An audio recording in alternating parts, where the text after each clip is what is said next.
Alrighty, so this is lesson number 2, and today we're going to be talking about inductive, deductive, and algebraic reasoning, as well as postulates and diagrams, and then proving statements and relationships. So kind of just to start us off, we're going to first talk about if-then statements. Can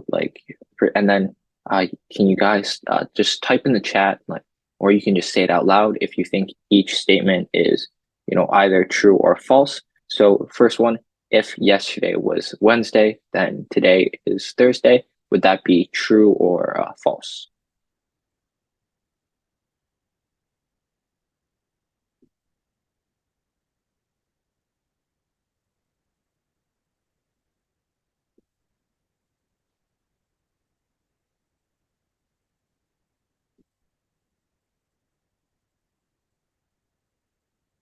All right.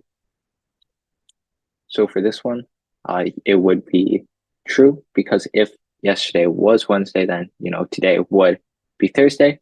But for example, the next one, if food is cold, it is ice cream. It would not be true, because just because the food is cold doesn't mean it is ice cream.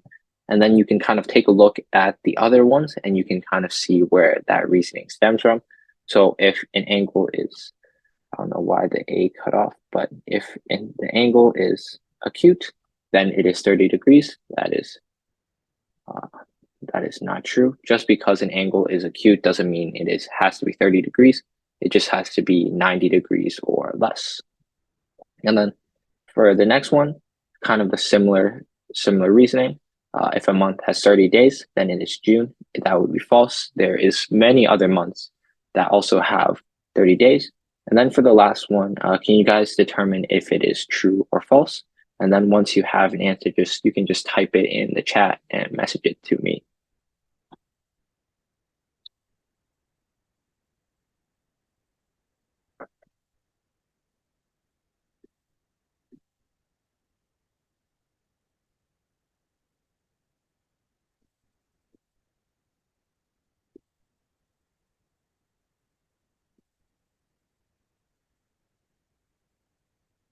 All right. So the answer would be true, because if a month has 28 days, then it would have to be February. There is no other month that has 28 days. Kind of basing off of this, can you guys take a quick moment and determine if these statements are true or false? And then once you determine if they are true or false, you can just type your answers in the chat. So the first one, if ADC is a right triangle, then the Pythagorean theorem is valid for ADC. If angles A and B are complementary, then their sum of the angles measures to 180. And lastly, if figure ABCD is a quadrilateral, then the sum of its angle measures is 180 degrees. We'll just take a quick minute or two. Can you guys just quickly look at these questions and determine if they're true or false? And then once you figure that out, you can just message me your answers. Of course, it doesn't have to be, it's completely fine if the answer is incorrect. We'll just work through this bit by bit.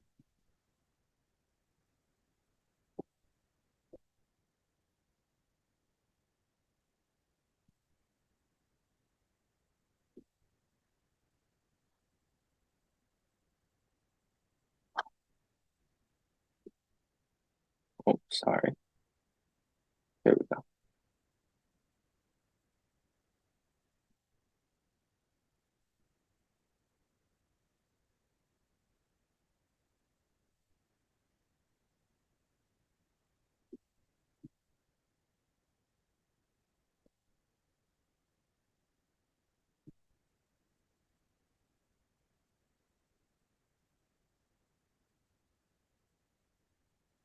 All right, let's just take another minute or so to wrap up these 3 questions. It's fine if you didn't get to all of them. Just type answer, just type in whatever you have answered.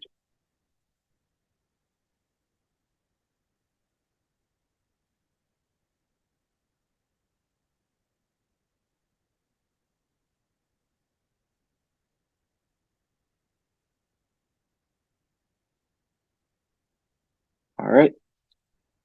So for the first one, if triangle ADC is a right triangle, I can just draw it very quickly. All right. So say this is triangle ADC, right? ADC, right? And if it is a right triangle, then true, the Pythagorean theorem would work for this because the Pythagorean theorem works for any right triangle where it says, a squared plus b squared equals c squared. So you would be able to use this. This is valid. If angles A and B are complementary, then the sum of their angles is 180. This would be false, as complementary means adds to 90 degrees, as we covered in our last meeting. And then lastly, if figure ABCD is a quadrilateral, meaning that it is a four-sided shape, it can be any four-sided shape. It can look pretty funky like this. Then the sum of its angle measures is 180. This one would also be false. Any quadrilateral has an angle measure of 360 degrees. Does anyone have any questions on what questions you guys have on these three problems?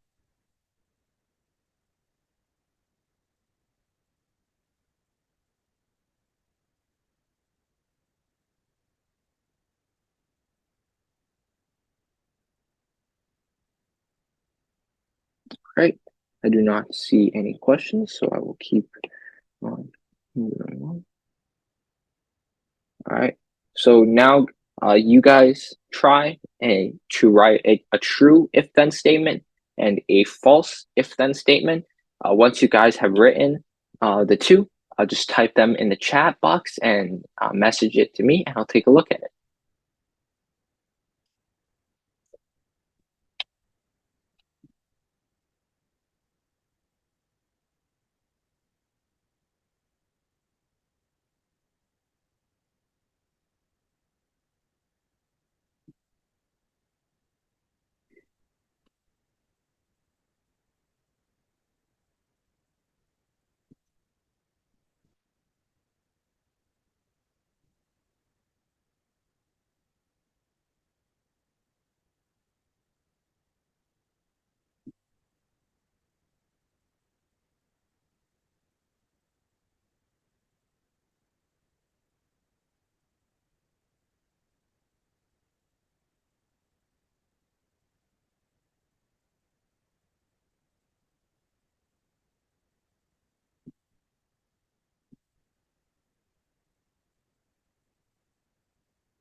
All right, let's just take another minute or so to wrap up our if-then statements.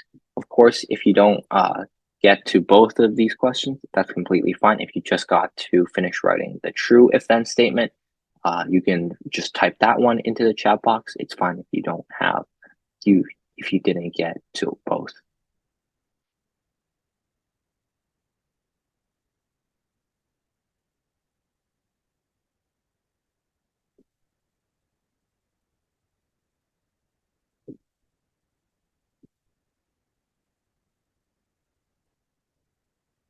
All right.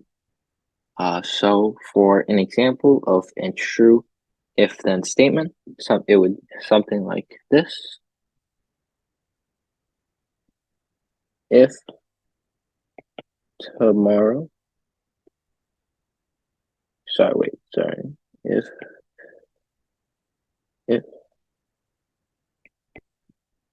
today is Friday,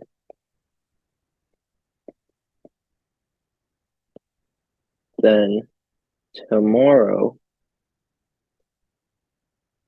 is the weekend. Okay, because that would be a true if-then statement because it's saying if today is Friday, then tomorrow is the weekend.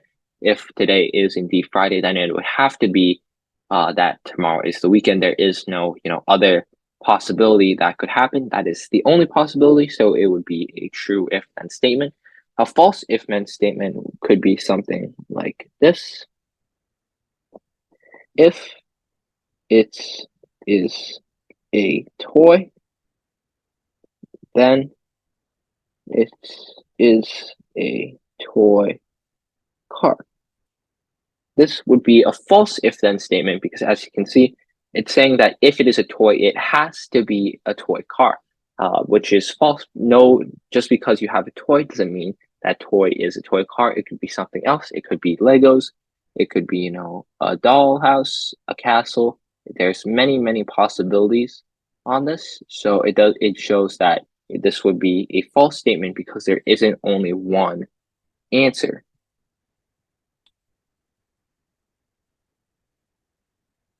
All right.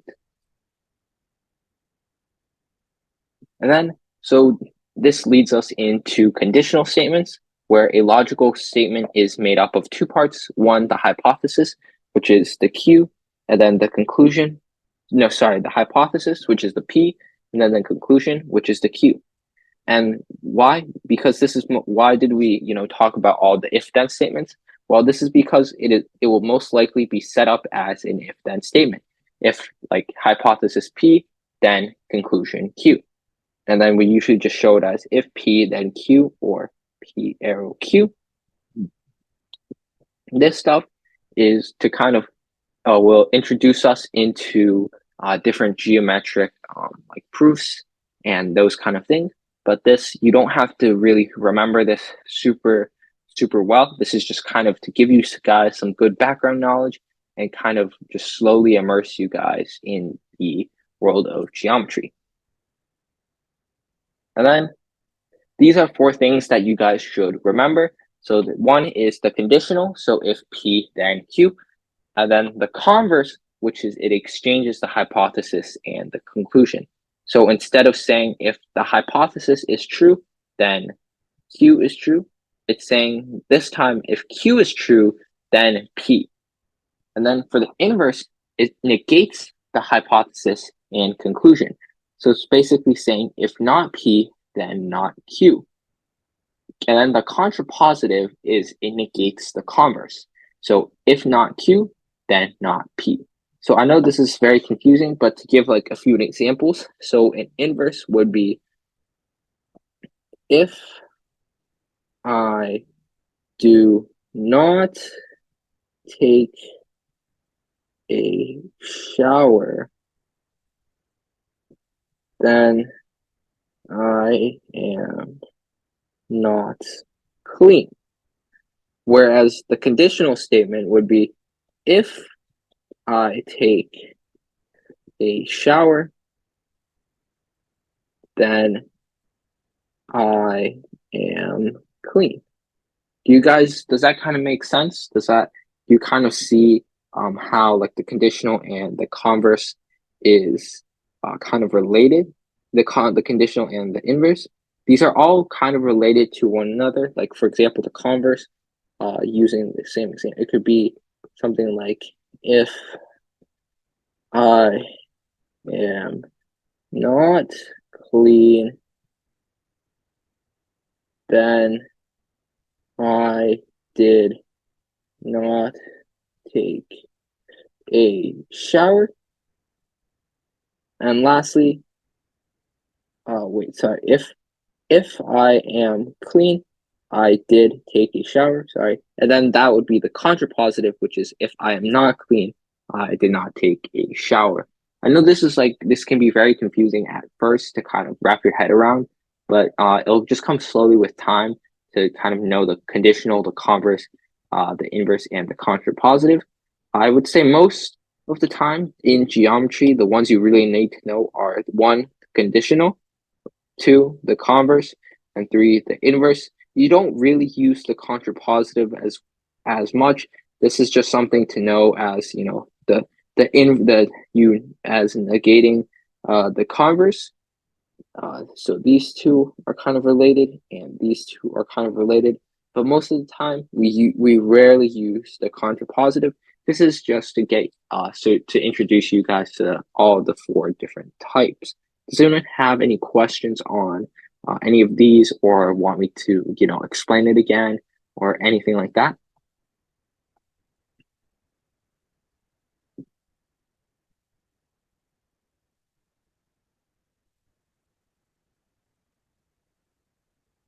All right, I'll keep on going.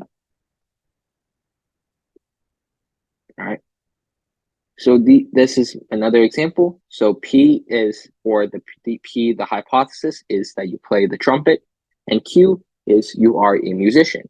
So the conditional would be if you play the guitar, then you are a musician, which would be true. The converse would be if you are a musician, then you play the guitar, which is false. If you are a musician, you could play something else like the piano, the saxophone, the violin, trombone, any of those. The inverse would be if you don't play the guitar, then you are not a musician, which is false. If you don't play the guitar, you can still be a musician. You could, play all those other instruments that I talked about. And then lastly, the contrapositive, which says if you are not a musician, then you don't play the guitar, which is true. So if you aren't a musician, then you don't play the guitar, which makes sense. If you aren't a musician, you don't play any musical instruments, and the guitar counts as a musical instrument, so you don't play the guitar. And then don't worry, I'll of course be posting this slideshow on our classroom topics page after the class is over, so you guys can always come back and review all of these if you're ever confused or lost. Next up, we have some definitions. So definitions as conditional statements. So again, this is where you kind of see the if-then statements. So for this, you have if two lines intersect to form right angles, then they are perpendicular lines. So for like this, so if two lines intersect, not my best lines, but if they intersect to form right angles, then they are perpendicular lines, right? If two lines are perpendicular, then they intersect to form right angles. This is where you kind of see the conditional. This would be the conditional, and this one would be the converse. The converse where you swap the hypothesis and the conclusion. This one is if two lines intersect to form right angles, whereas this one is the intersect to form right angles part is during the then part. So you can see how these two are swapped. And then lastly, the biconditional statement, which is where the conditional statement and its converse are both true. So this one, like we talked about, two lines form right angles if and only if. This is a pretty big part. If and only if they are perpendicular. So that we can always fact check that two lines form right angles if and only if they are perpendicular. Perpendicular means they form right angles. So that would be true. All right. Some more definitions. A conjecture is an unproved statement based on an observation. So say that I see that a ladybug is flying, right? And I see, this is a pretty dumb example, but like I see a ladybug flying, and then I make a conjecture saying that ladybugs can fly because they open their shells and use their wings inside. Of course, we haven't done anything to prove this yet, right? This is just purely based off of what my eyes can see through an observation. So this would be called a conjecture. And also, when writing in conjecture, use inductive reasoning. So start with a pattern or observation and make a generalization. And then deductive reasoning starts with the facts or definitions to create a logical conclusion. Again, these definitions aren't the ones you really should need to focus on. These are just some things that give you some more background knowledge on the main things we are learning. Again, I would say the main things to remember here are, what the converse, the conditional, the inverse are, and like the kind of like the if and only if statements, as well as the biconditional statements. I'm just going to stop here really quickly. Does anybody have any questions on what I'm talking about so far, or does anyone want me to, rewind a bit and go back to a certain slide and kind of, repeat or, just explain it more in depth?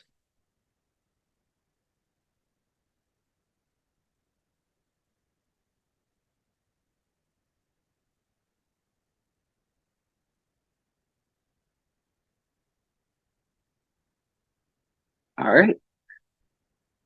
I do not see any questions. And then next up, we have, what can you determine from this diagram? So can you guys just type in the chat box? I'll give you guys a few minutes. Just take a look at this diagram and see what you can find out just from, what you are given.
Alrighty, let's just take another minute or two to finish this up. For Arnav, I hope I'm pronouncing that right. What we're doing right now is we're just taking a look at this diagram and just figuring out what you can determine just from what you see in the diagram.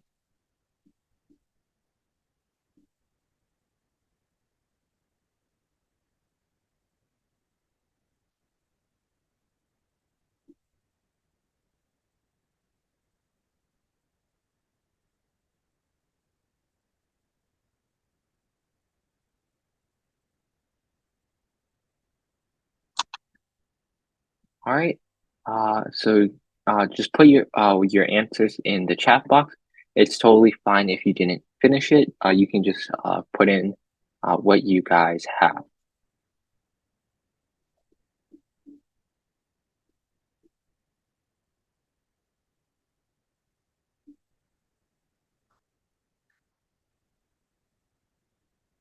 All right. Take a quick look in one moment.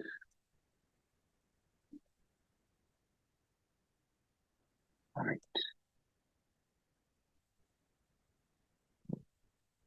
Went too far. Okay. So first, you can, of course, see that there is a right angle here, right? So you can determine, the first thing you can, determine with 100% certainty that is angle GFH is is a right angle or equals 90 degrees, right? And then the next thing you can determine is that all these angles all have to also be perpendicular to one another, correct? And then for these, that is most, I think, I believe pretty much all you can figure out, as you do not know, although this looks like, this could be perpendicular, but because they never told us that, we can't just assume perpendicularity from, the image. So we have to assume that this could be, any angle because they never said This could be any angle. Of course, the possibility of it being, like 179 or something like that is pretty much next to none. But we can assume this could be like 75 or like 81 or something like that. So it's impossible to determine whether these are perpendicular or less than whether these two lines, line AH, you cannot determine that line AH and BD are perp. Can't determine that. All right. Next up, we'll be talking about some properties of algebra. I believe this should be review for most of you. Of course, if you do have any questions about any of these properties, please let me know through the chat. But first up, we have the distributive property where -3 times x minus 4, you would distribute the 3. Sorry, that's not -3. That's just a little dash. So you'd get 3x minus 12.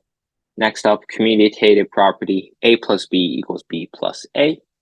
Next up, we have the associative property, parentheses, a plus b plus c equals a plus parentheses b plus c.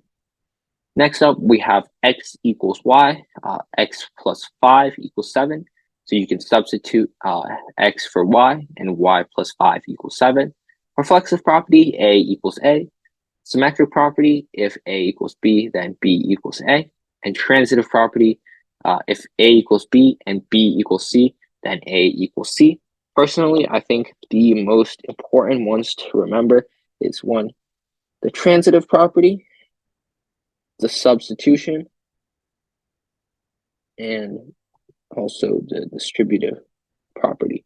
Of course, you'll have to pretty much use all of these throughout your geometry careers, but I believe, from my standpoint, I think these three are, as of now, the most important ones to remember first and really get them down pat.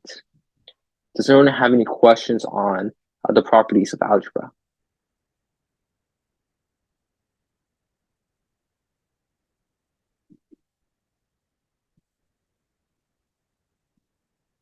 All right.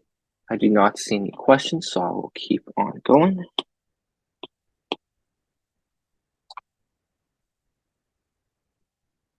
Okay, so this is pretty much what the bulk of geometry will be about. Of course, not algebraic proofs, but geometric proofs. So this is what we're gonna, usually in geometry, you will see something like this, where of course they won't give you all the steps, but they say they give you, some pieces of information, and from those pieces of information, you have to find out another piece of information. Like for example, they won't have any of this, but they'll say that they'll have this as this part as the start, and they'll have this part as end. So they'll give you something like, they won't give you an algebraic equation, of course, but just for example's sake, they'll say 2 times x plus 3 minus 5 is equal to 5x plus 4, and you'll have to prove that -1 equals x. So how do you prove this? Well, you have to go through it step by step, and then I will show you how you do that. So first up, you always write given. This is very important. I got a lot of points taken off because I forgot to do this step. So you always want to write what they give you first, even though it seems redundant. This is an important part of the proving something. So you have to always show them the given, and then next up, you would say this would be the distribute,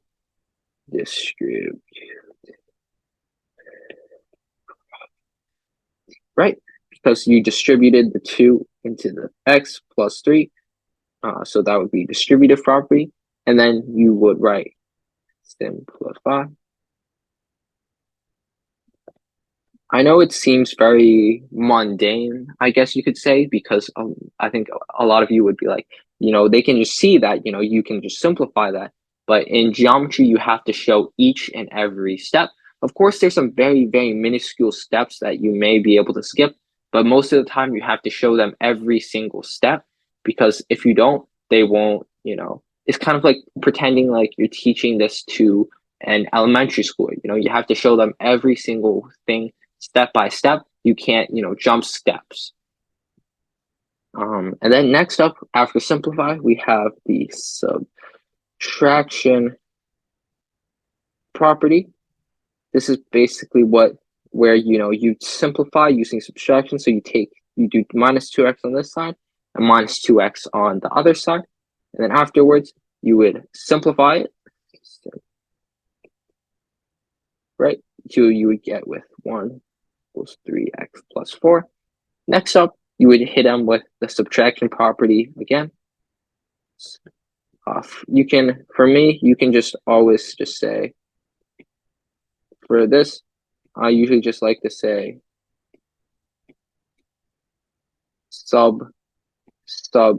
subtract p, which as like a shorthand, or subtract prop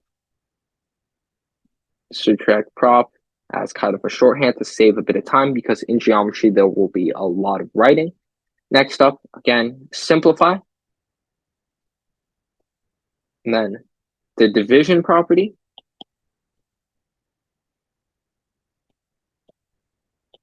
And then finally, you would simplify to get your final answer.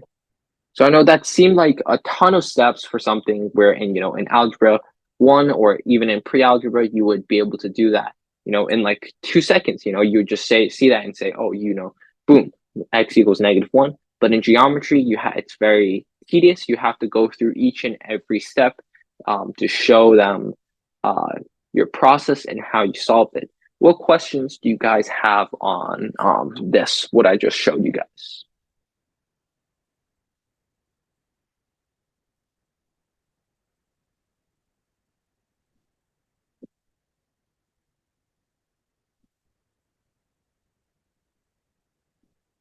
All right, not see any questions, so I'll keep on going. All right, now you guys, can you guys take a crack at this problem? So I'll tell you that the final answer will be x equals 3. But can you guys, if you guys have a blank piece of paper, can you guys just take a few minutes to go through each of these steps to get from the given step all the way to this final step? You should only have 1, 2, 3, 4, 5. You should only have 5 steps in between. Usually, when I give you a number of boxes, you only need to use this many number of boxes. I'll never give you more boxes or less boxes than you'll need. So let's take I would say 8 to 10 minutes to work through this problem.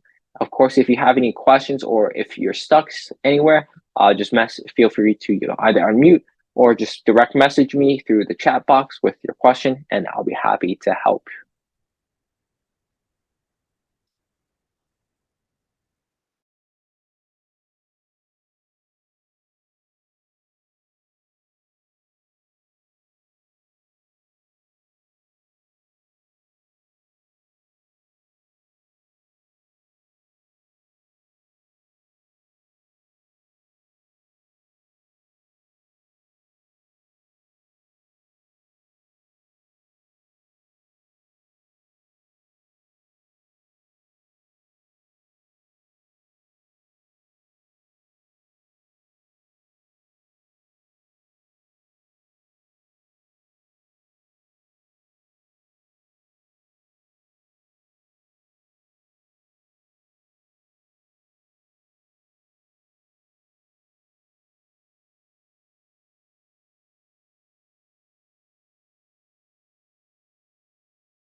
All right, guys. I know if you're working, great. Still keep working. You guys still have time. I just wanted to tell you that I'm gonna start working through this problem now on the board. I'm gonna just write like one step every minute or so. So just if you are, stuck on the first step, hopefully this will be able to, get you over that first step, get you over that little roadblock that you're facing, and then help you, keep on uh, getting through this problem.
Okay, we're gonna just take another minute or two to wrap up this question.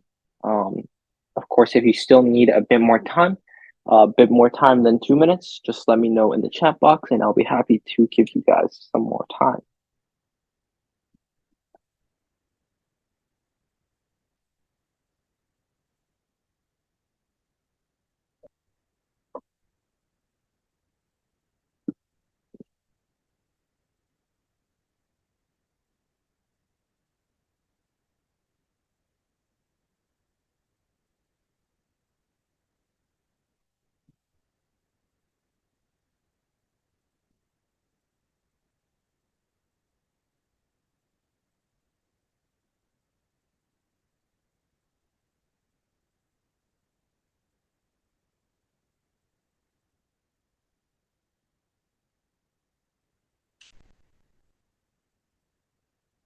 All right. Um, I will start going over the answer now. If you have any questions about, the answer, how I did it, the process, anything, just message me in the chat box and I'd be happy to answer them. So first up, we have the given, right? And then afterwards, we see that we have 3x plus 2 equals 23 minus 4x, right? So we can either really do this in two ways. I just decided to get rid of the x first. You can also choose to get rid of the 2, either way. Um, uh, but I would say getting rid of the 4x is the more efficient way. So first up, you would, of course, plus 4x on both sides, right? So that way you can cancel out the 4x to just make both sides you can cancel out the 4x on this side so you can make the equation look cleaner.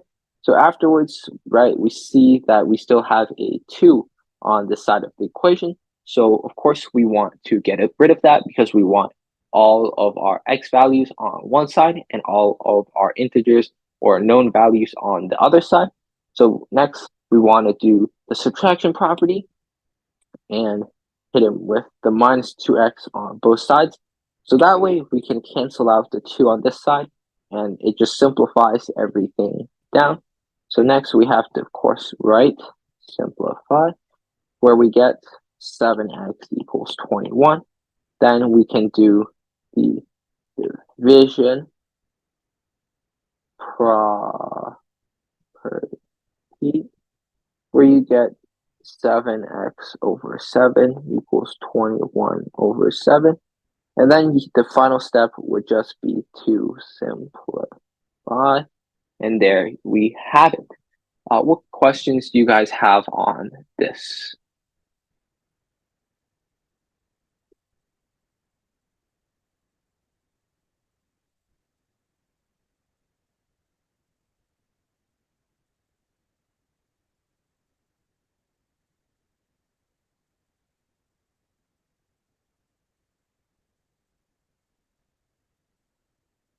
All right. I do not see any questions, so I will keep moving on. All right. Next up, we have one more.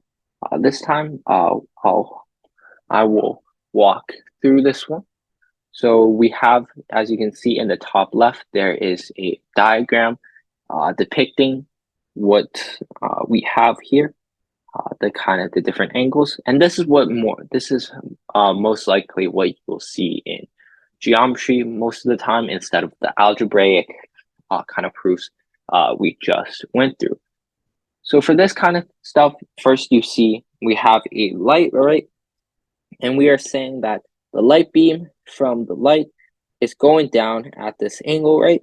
At this unknown angle, hitting the table and rebounding upwards up top, right? And subsequently, there are 3 angles that are formed. We have angle 1, we have angle 2, and we have angle 3, and then we have angle 2 right here.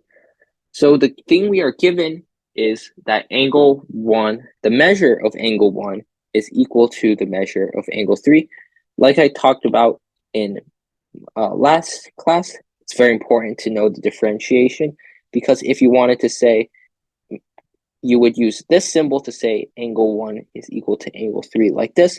But if you wanted to say the measure of angle 1, you would have to put this M symbol first. Measure of angle 1 is equal, and then you can use just the equal sign, and then so there's big difference between these two. Afterwards, you would get measure of angle DBA is equal to the measure of angle 2 plus the measure of angle 3. Does anybody know what justification or what property we would use to prove this?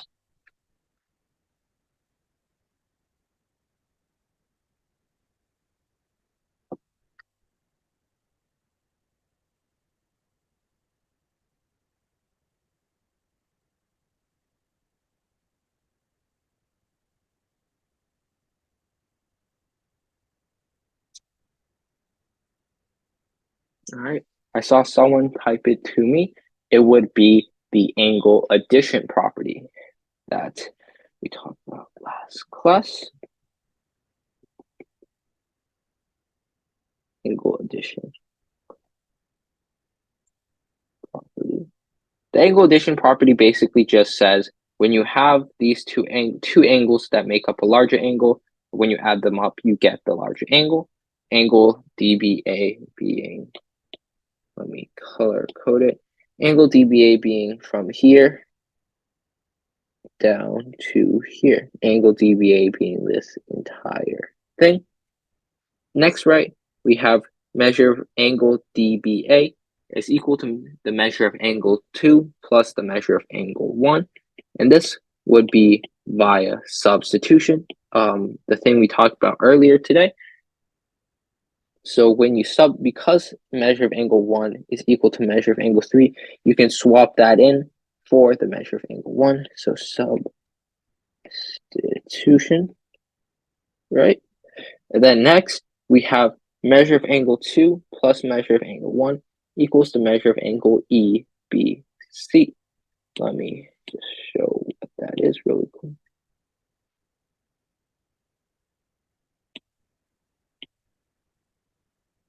Measure of angle E,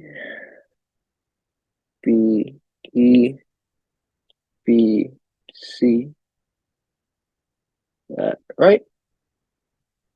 And then, so measure of angle D, so measure of angle EBC would be equal to these two via the angle addition.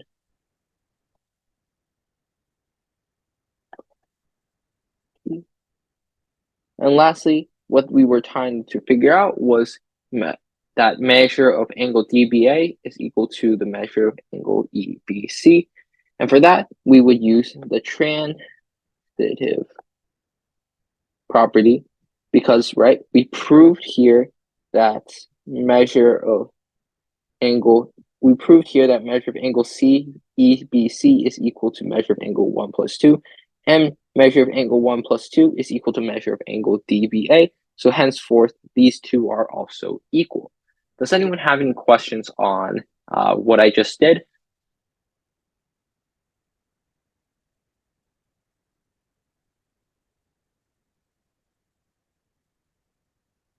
All right, I do not see any questions.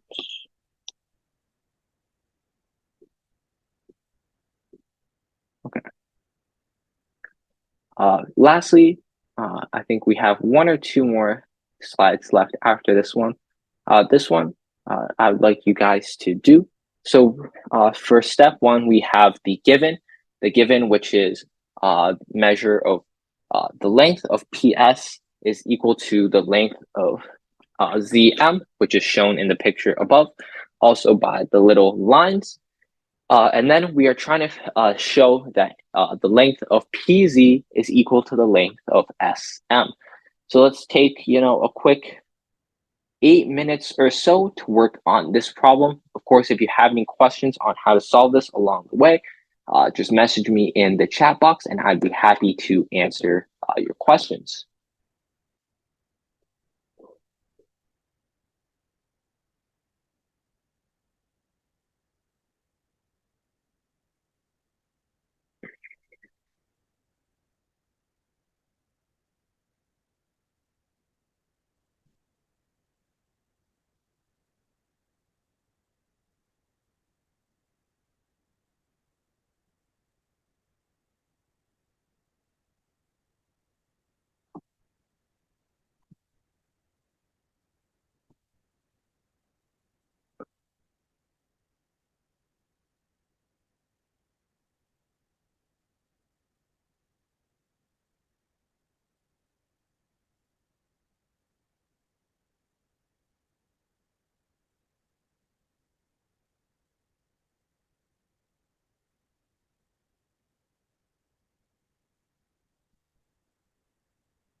All right, let's just take another 3 minutes or so to work on this problem, and then afterwards, you guys can type your answers into the chat box, and then I'll take a look at it, and we'll go through the problem.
All right, now we'll just go over this very quickly. So first up, we would first determine that PZ,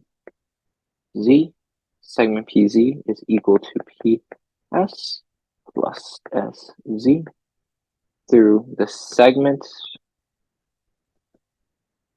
addition property.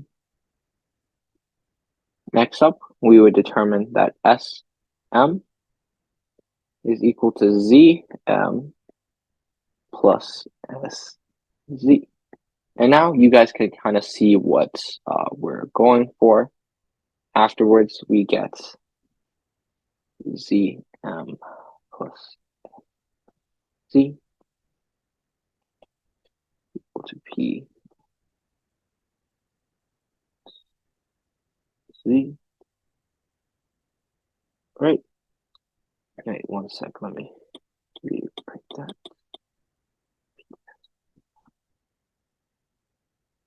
Z.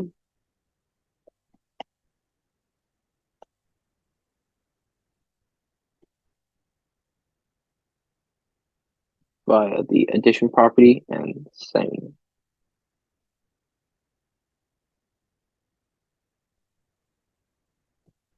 Because for this step, right, we have our original equation up here. We just added SZ onto both sides, and then we can substitute.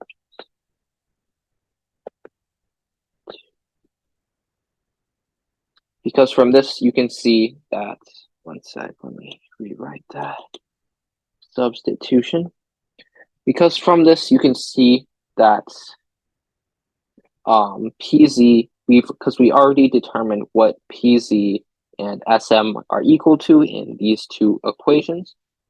One second. Yep, in these two equations right here, this and this.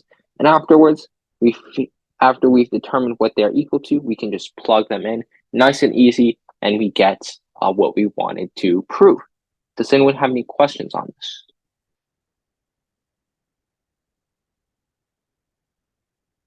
All right, I'll keep on going.